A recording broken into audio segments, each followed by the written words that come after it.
E aí, ouvintes, tudo bem? Sejam bem-vindos a mais um episódio do Saúde em Debate. Hoje vamos falar sobre um tema que está presente em quase tudo que comemos, os aditivos alimentares. Eles estão nos refrigerantes, nos pães, nas carnes processadas e até em alguns produtos que parecem naturais. Mas será que eles são essenciais para a conservação dos alimentos? Ou representam riscos à saúde? Para responder a essas perguntas, trouxemos um time de especialistas. Tamires, como a nossa nutricionista, que vai nos ajudar a entender os impactos desses aditivos na nossa alimentação. O Luan, como nosso cientista de alimentos, que explicará por que as indústrias utilizam esses componentes. A Yasmin, como a nossa toxicologista, que analisará os efeitos desses aditivos no nosso corpo. E a Isabela, como a nossa consumidora, trazendo dúvidas e questionamentos do dia a dia que cada um tem também em casa. E nós sabemos disso. Então, vamos descobrir juntos a verdade sobre os aditivos alimentares? Vamos nessa. Bom, e já para começar o nosso podcast, com o nosso cientista de alimentos, Luan. O que exatamente são os aditivos alimentares? Então, os aditivos alimentares são substâncias adicionadas intencionalmente aos alimentos para modificar suas características. Isso inclui melhorar o sabor, a aparência, a textura e principalmente aumentar a conservação dos produtos, né? Mas os alimentos sempre tiveram esses aditivos ou é algo mais recente? Então, desde a antiguidade, a gente usa formas naturais de conservação, como o sal e o vinagre.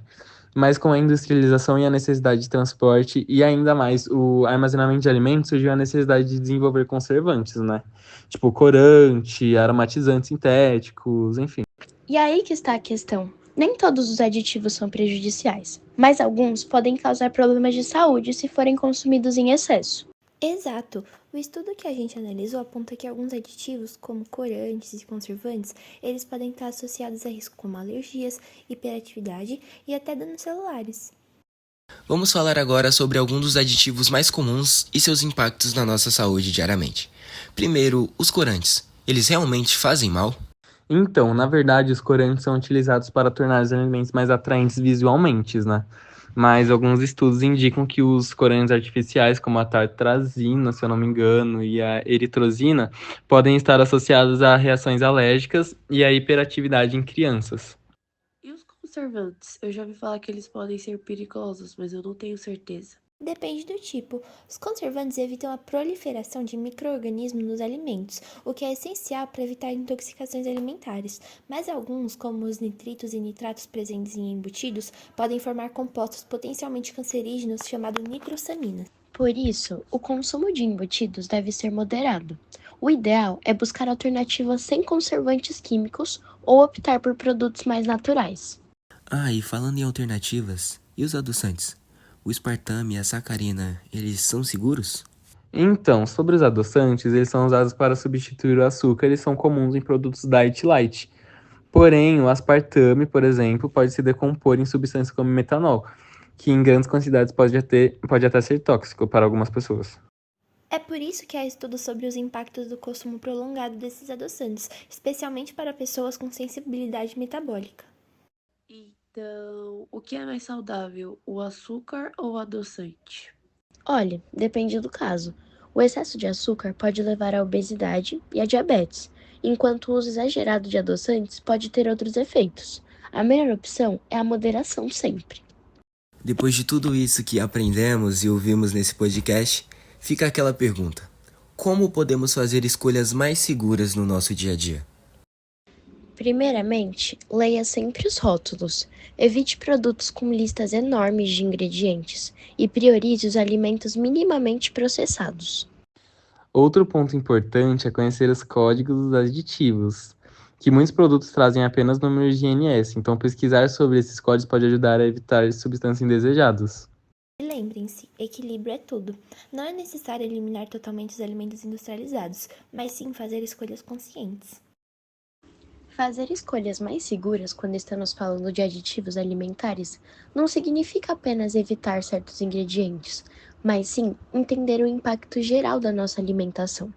A verdade é que os aditivos estão presentes na maioria dos produtos industrializados, e nem todos eles são necessariamente ruins. Alguns cumprem funções importantes, como evitar a contaminação ou melhorar a conservação dos alimentos. Os conservantes, por exemplo, são usados para aumentar a durabilidade dos produtos e evitar a proliferação de micro-organismos. Sem eles, muitos alimentos estragariam rapidamente. Já os antioxidantes ajudam a impedir que as gorduras e óleos rancifiquem, preservando o sabor e a qualidade dos produtos. Os aromatizantes são utilizados para intensificar ou reproduzir sabores e cheiros, principalmente em produtos processados, que sem esses compostos perderiam parte de suas características. Mas nem sempre são naturais, e muitos são sintéticos, o que pode gerar preocupações sobre o consumo excessivo. Outro grupo importante são os edulcorantes, que o Luan já falou um pouquinho, que substituem o açúcar e são muito comuns em alimentos diet e light. Apesar de serem uma alternativa para quem precisa reduzir a ingestão de açúcar, o consumo exagerado de alguns edulcorantes podem impactar o metabolismo e a microbiota intestinal. Temos também os acidulantes, que alteram ou controlam a acidez dos alimentos, fazendo com que melhore o sabor e a conservação. Os espessantes e estabilizantes ajudam a dar textura e consistência a produtos como iogurtes, sorvetes e molhos, enquanto os umectantes evitam que alimentos percam a umidade, o que é muito comum em produtos como barrinhas de cereal e bolos industrializados. Mas, gente, é muito bom vocês lembrarem que o ponto principal aqui não é demonizar todos esses aditivos, e sim saber o que estamos consumindo e em que quantidade. O ideal é sempre equilibrar o consumo desses produtos com alimentos frescos e naturais, e principalmente evitar exageros. A melhor estratégia é a moderação e a informação, porque quando conhecemos os ingredientes dos alimentos, podemos fazer escolhas mais conscientes e saudáveis para a nossa saúde. Bom, pessoal, infelizmente chegamos ao fim desse episódio. Hoje, nós aprendemos que os aditivos alimentares são essenciais para as indústrias, mas que alguns exigem moderação e atenção no consumo. Temos alguns documentários a recomendar. Big Food, o poder das indústrias de ultraprocessados. Documentário sobre a influência das indústrias dos ultraprocessados na alimentação global. Está disponível no YouTube e o link está aí embaixo. Uma série da Netflix chamada Rotten, que investiga a cadeia de produção dos alimentos e os impactos nas indústrias. Também com o link aí embaixo. E por último, Escolhas Alimentares. Ela explora como as escolhas alimentares afetam a saúde e o meio ambiente. Assista também na Netflix com o link que deixamos aí embaixo. E aí, gostou do episódio? Compartilhe com seus amigos e continue acompanhando o nosso podcast para mais conteúdo sobre saúde e alimentação. Até uma próxima e um grande abraço.